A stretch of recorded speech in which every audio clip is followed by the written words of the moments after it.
তোর ভাবনার করিডোরে সারাদিন হেঁটে হেঁটে যেন আমি মরেছি, আর স্বপ্নেতে জেগে জেগে পাহারায় অধরেতে ঠাঁই করে নিয়েছি।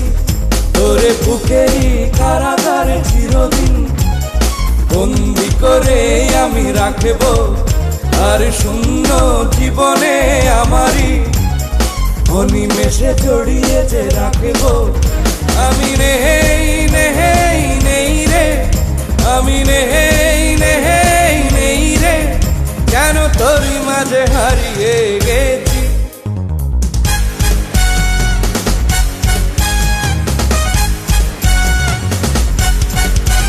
তোরে পুতুলের মতো করে সাজিয়ে হৃদয়ের কোঠরে রাখব, আর হৃদয়ের চোখ মেলে তাকিয়ে